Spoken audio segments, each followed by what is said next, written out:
We had these preconceptions of the east of Turkey feeling. I mean, I think we're allowed to be in here. No one's saying no. Look at this. Saying that was 32 Turkish lira, which I think is about £1.55. There's also a random turtle just walking across the floor. I love Turkey. Hello guys, and welcome back to another Turkey travel vlog. We are currently in the south of Turkey, the southeast, in a tiny village called Gaziantep, and we've been parked here next to this lovely little stream for like 3 nights whilst we've been working, and we're about to head off now towards Gaziantep, which is like the food capital of Turkey, so we've heard. But before we set off, I thought I would just show you what we've been parked next to, because it's pretty cool. And right now I am sporting the sexiest look ever. Grey long hiking socks with a skirt and orange Crocs, because I clearly have no shame. So because where we are parked is right next to an old quarry, this spot right here is scattered with stone carvings that date back to the Bronze Age. Apparently they come from like the Hittite civilization, which we'd never heard of before. They've all got like weird faces carved into them. Some of them are apparently sphinxes, some of them are lions, questionable, and some of them are mountain gods. But it's really cool that they date back so far and they've just been left here in this kind of like open air museum format. And we've never seen anything like this before. So it's been a really, really cool place to park.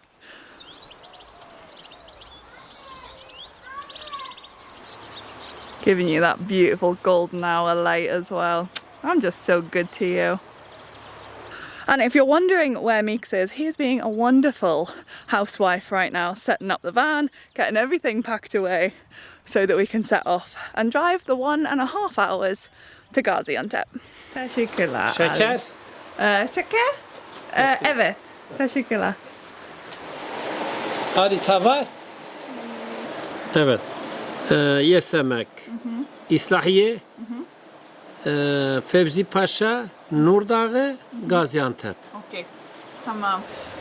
And that lovely gentleman is Ali. He, I guess, is kind of like the caretaker for the open air museum. Again, we don't speak a word of each other's language, but he's been so friendly. He's invited us for chai and just checked in on us every day. And he comes over and says, makes a sleep little face and says, "Yok problem." So it's okay for us to sleep here, and he's just so nice.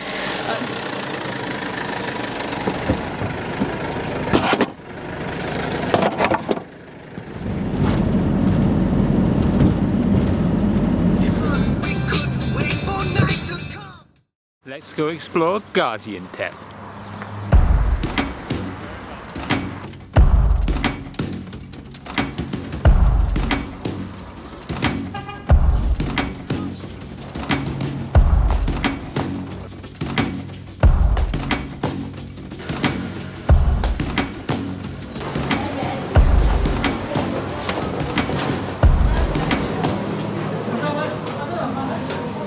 Is this it?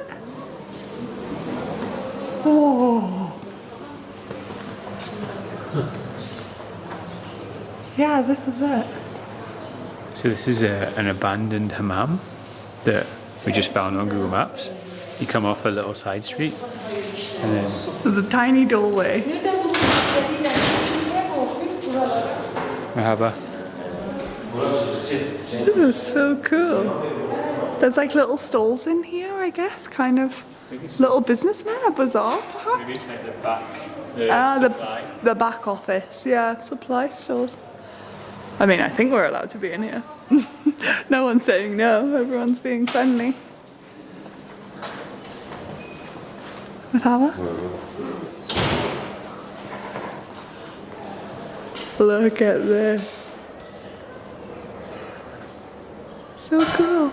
It's really cool to think that at one point in history this would have been like a weekly meeting point for people. So that is what we understand a hammam is, that people come, they wash, get scrubbed down, and you would meet like friends and family and kind of plan your like social events here as well.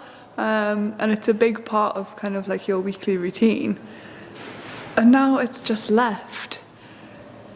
But it's really cool to think about like what the buzz would have been in here when it was actually a working hammam. Wow. I just love stuff like that. Hidden away. Literally, now we're back on the high street. I mean, how mad is that? It's so cool. There's so many hidden gems in Turkey, and I think you found that one on Atlas Obscura, you said? Yeah. And that's where we find quite a lot of the hidden gems. Definitely worth a check out for any countries you're going to visit. Definitely.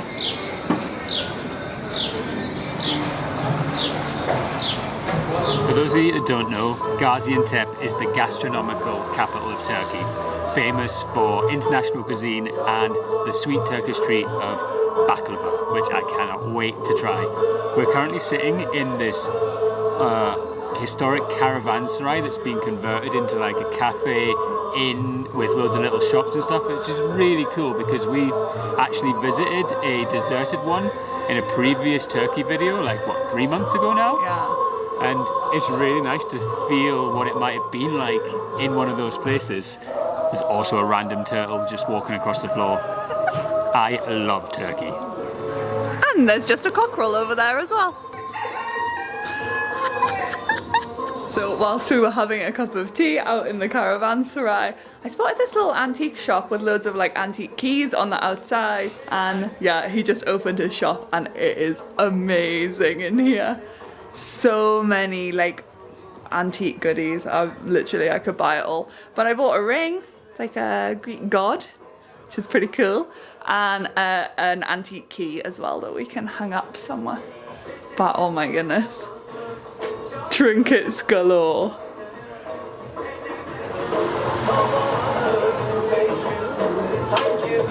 Soviet general costume. Soviet general's costume? Wow.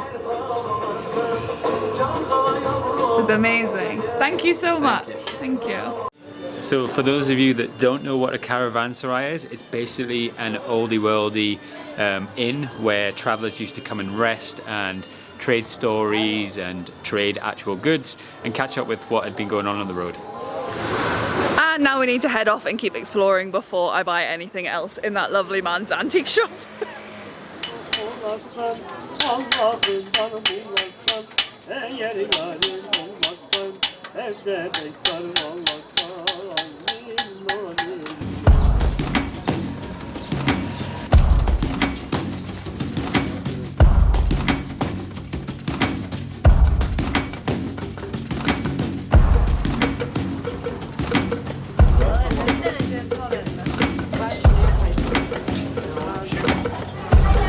People making stuff everywhere you look here. Like there's just, you walk down the street and all you can hear is tap tap tap tap tap, metal metal metal. Like it's amazing. It's really really cool to see the production happening right before our eyes. Yeah, it feels ancient.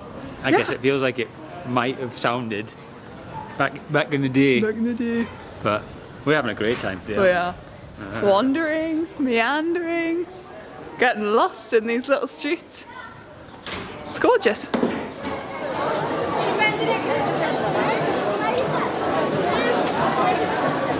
So as with pretty much every big town or city in Turkey, there are shops for everything you could possibly want, all independent stores, not many like big department stores or chain shops.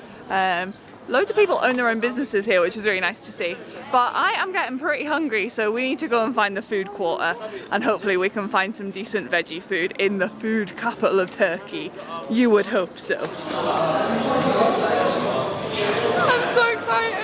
So this is the famous like nohut dürüme, I think. So it's like a spicy chickpea wrap with potatoes and salad in like a massive flatbread. And we've heard about it, but we've never actually found it anywhere else.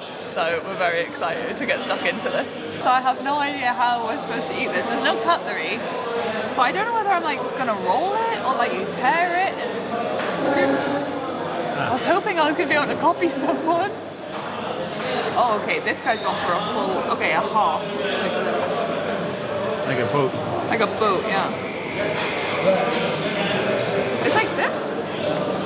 Sarabilirim istersen. Wrap, wrap.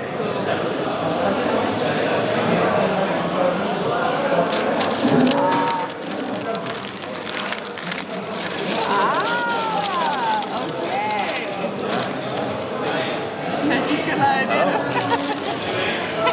things are like children. We're like, I don't know how to do this. Silly tourists. Silly tourists. Touristica. So, backed by popular demand, we have Meeks describes food. I am already a little bit through this, so I've got a bit of an advantage, but the chickpeas are so like squishy and like melt in the mouthy, alongside like slightly crispy chips, and there's like a warmth to it. A little bit too much onion for my liking. Like it's probably about a whole onion in this wrap, but 10/10. So this is the place, and it's insane. That was 32 Turkish lira, which I think is about £1.55 for a massive lunch for 2 people with tea. Oh my god, why have we only just found this 4 and a bit months in? Can't believe it. How full are you? Not too full for baklava. Are you joking? No. I've been working on this gut for 4 months in Turkey now. I need to keep it going. Okay. Lead me to the baklava then. This way. Okay. So we've just come to the best rated baklava shop in Gaziantep and bought a kilogram of it and just spent £15 on basically sweets.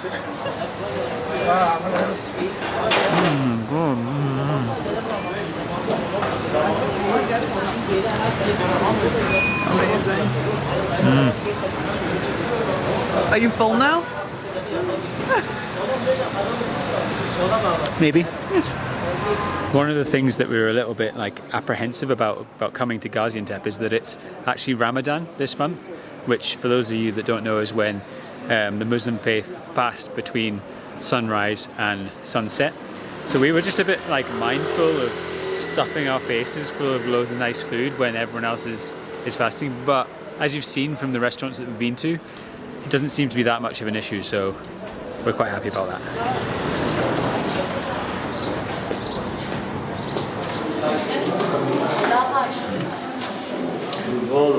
This is fun.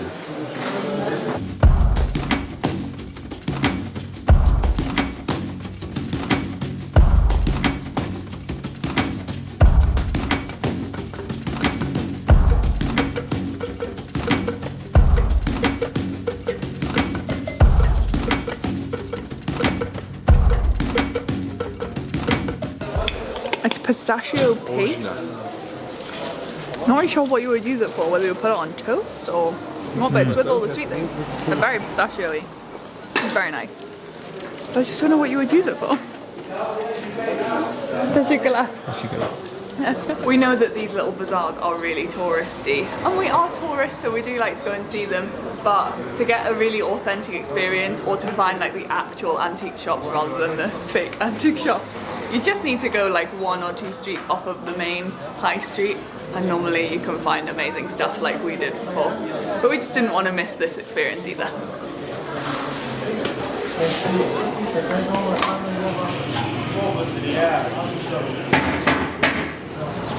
So we had these preconceptions of the east of Turkey feeling a bit more frantic maybe and a bit like alien, but actually it feels a lot calmer. Certainly Gaziantep and Antakya feel so much calmer than the west, where it was more geared for tourists and the locals were really very keen to get you to come into their shop, whereas here it's a lot more relaxed. Look at our stuff, we can talk to you about it, but it's not pressured, which is so nice for someone like me who gets a little bit anxious in these situations. I'm very thankful for Gaziantep for that.